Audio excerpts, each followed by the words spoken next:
Alright, it's been several days, and you guys ain't heard nothing from me. So here it is, I'm laying it out for you right now. I'm not going to be in the contest. Nope, I failed. I'll show you why in a second. I'm not going to be in the contest, but I am going to the convention tomorrow, and everything is coming with me. Taking all the stuff that we've done, it's all coming with me. Going to the convention. Tell you about that in a second. How and why did we fail? Well, several weeks ago, we had a terrible rainstorm. Storm drain backs up down here in the workshop. So there's no problem. It's happened before, and as you know, I keep everything's on wheels. Everything. Nothing harmed. But there was standing water for like 3-4 days. Then it went down. Went ahead, I mopped everything. I've got my concrete floor sealed and all that with acrylic that I did. No problem. It was still cold outside though. It was cold out. I had water in here. Furnace still had to be running. And then I started having trouble setting up the shells. They would cure for like 24 hours, 2 days, and parts would break off. And I kept on rebonding them. And this went on and on. And then I got them where I thought they were bonded, and I started using a little bit of super glue and baking soda in spots that seemed to be weak. But if you remember right at the very beginning of this, the very first thing we did was this guy. It's kind of a copy of an Athearn calf. I did this, and I was sanding this within an hour, and it's strong. Made these guys, no problem at all. Within an hour, I was shaping them and everything. Okay, I made this guy within an hour, shaping him, sanding him, everything. When I got to these guys, but then we did Pug. Whoop, Pug's got weight in him right now. We did Pug. No problem. We were sanding and shaping them.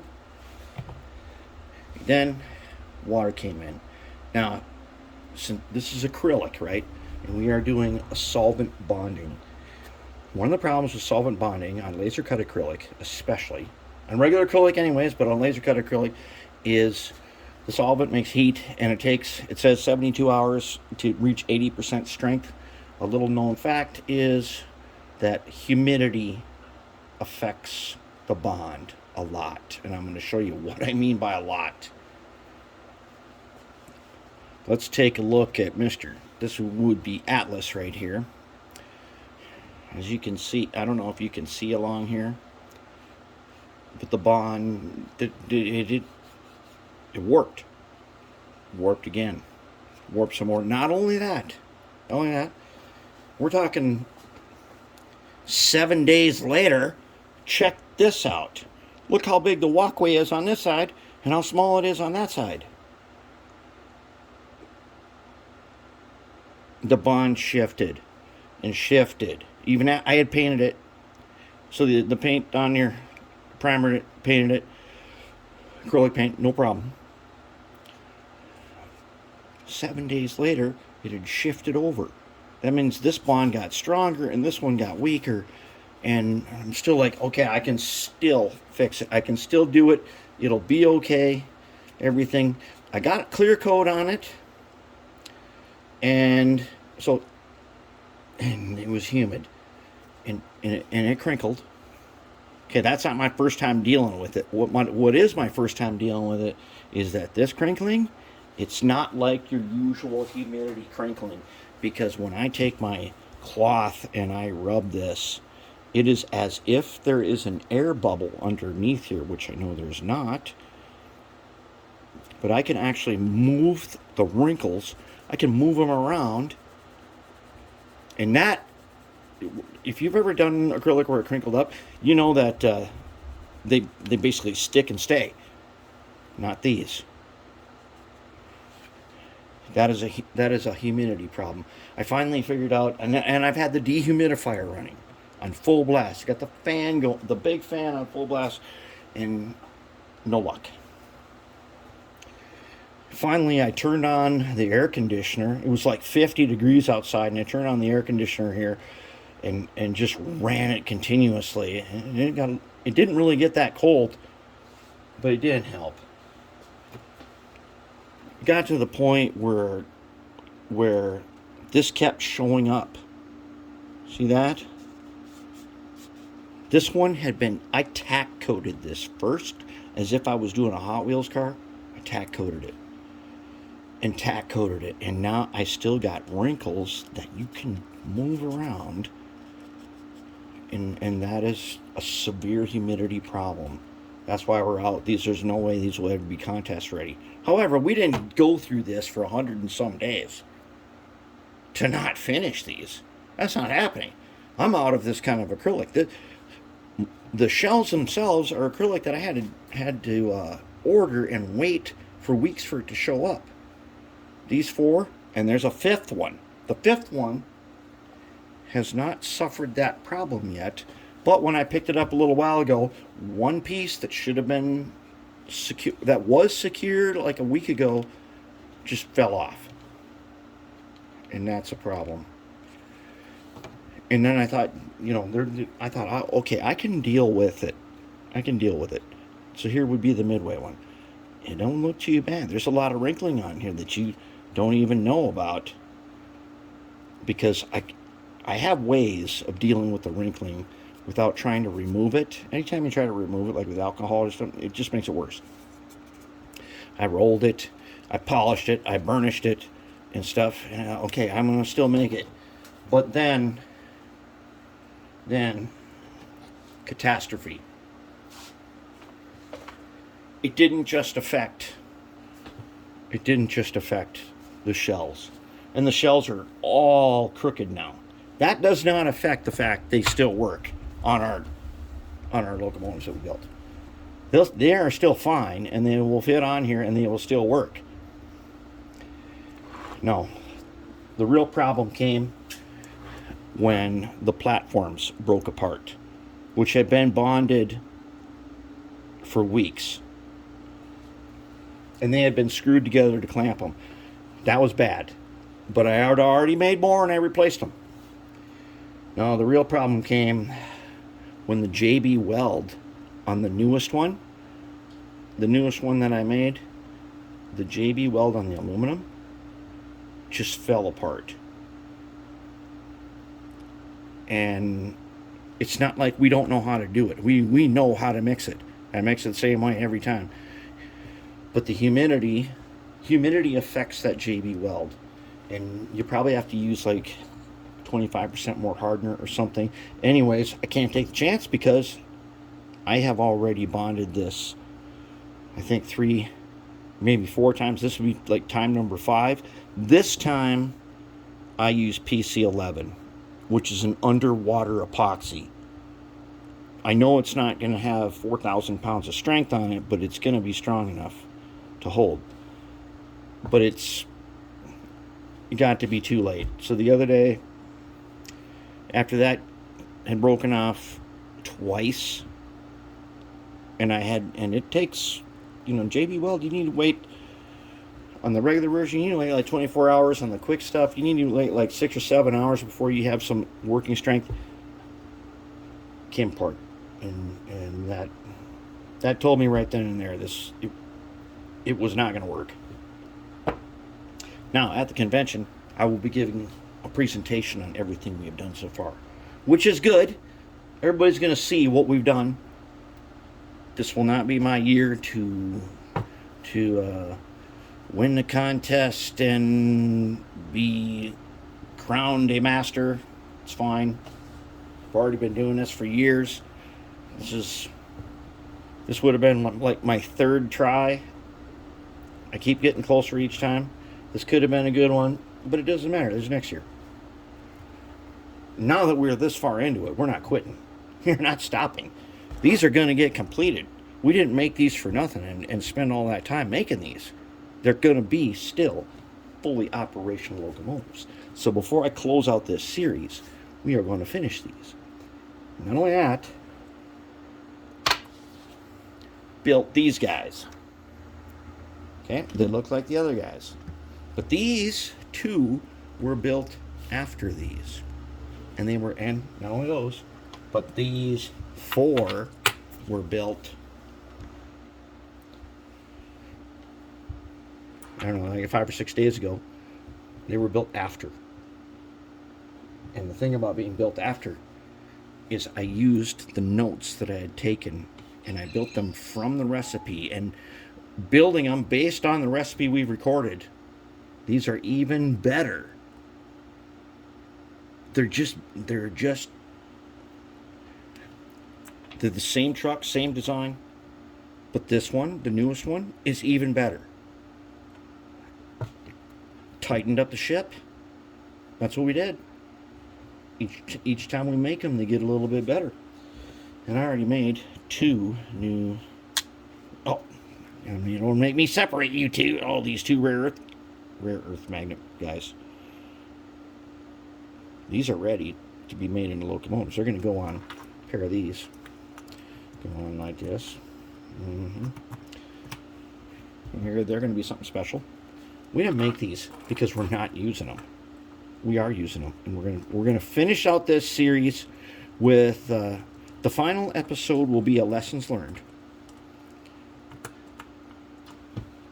Final episode, I'll summarize lessons learned. Now that should take place about a week from now. And we are going to, for sure, here's Pug. Listen, Pug got his weights. We can't let him down. Now, Pug was our test guy. But, listen, Pug's got his own story. I mean, okay, so the old man, the scrapper man, he needed a locomotive for the scrapyard to do transfer runs within industrial park, and he went to right here to the workbench. He went to Janus Heavy Duty and said, I need a locomotive that can pull heavy gondolas full of scrap and pick up scrap and deliver ingots and that kind of stuff, and I need it to be low speed for extended periods, and it's got to be able to switch in tight spaces, and that's why we made Pug. And we can't let Pug down. He was never going to be in a contest, but everything that we have tried, we've tested on Pug, so we can't let him down. We got to finish him out. He's Pug here is actually mighty nice. Can't let him down. He already got his decoder set out and everything. So let's finish this one off here by let's run Pug. Let's just run him just a little bit. Just a little bit there. There's Pug.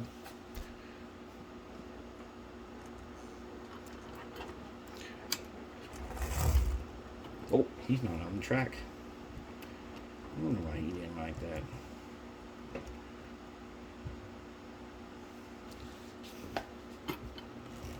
Oh, let's come back this way.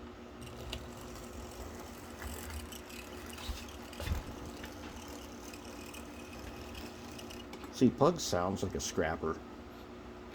He's got a little squeak in him. That's from the acrylic ends here. So, right here that I made, where the worm shaft goes through the acrylic. Unless I put a dot of air tool oil on there, he'll have a squeak, and you don't need it with acrylic, and so we're going to keep his little squeak. Look how nice he runs.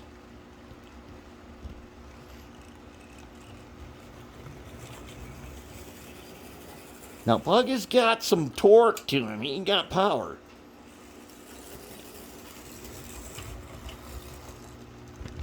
And he can go slow. The thing about Pug's slow speed is, not only does he go slow, but if he start rolling, it don't matter. We're gonna have to test him with the We got to test them with the dynamometer, because if Pug gets rolling, because Pug has one of these in him, the rare earth magnet motors. If he gets rolling, whatever his weight turns out to be, he can pull the cars. He will not. The cars won't be too heavy for him. He can pull pretty much anything, because he's that good. Plus, he's turned out nice, and he knew he wasn't going to be in the contest, but we can't let him. He's just a little feller, and we got to have him. He's such a good runner. Oh yeah, well, another thing. Okay, so I finally did a green one. All right, so green has been established as a color that we have to use, and green is for Ogre. Ogre is going to be the terminal, the Ogre terminal, and these guys did turn out. I like their look. I like the way they turned out, and all these shells do fit without problem. I suppose you want to see one of them. We better test one.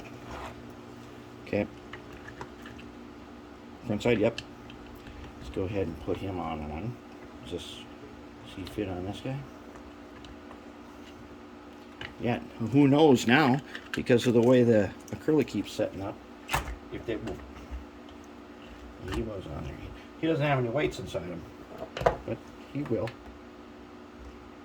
because we're going to finish these guys off. We're going to finish them off. Those 280 frames and this mighty 280, we built those to make them run and to use them in operations, which is what we're going to do. He got a little bit of a growl to him.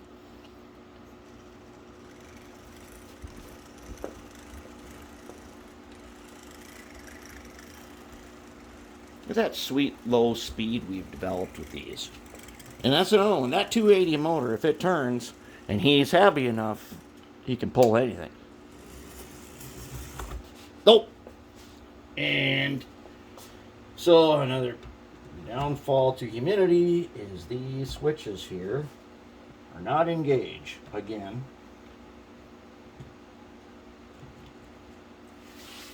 They're beat up to begin with.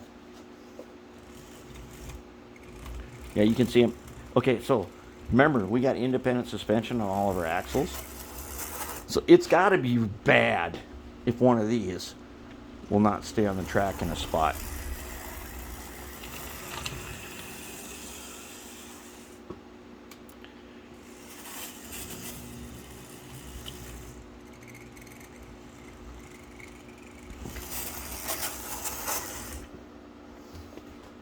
It's looking good. Okay, I'm not crushed over this.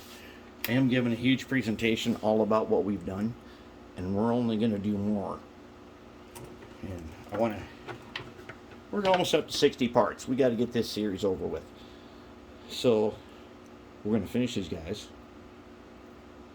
Then we got to review some lessons learned. And we got to wrap it up so we can get on to the next project. And when the next project we got to do some track laying. We got to do some track laying, because I know you guys want some videos of how the layout is. And we got a couple of things that we got to do next week. And so you guys can start to see what operating around here really looks like.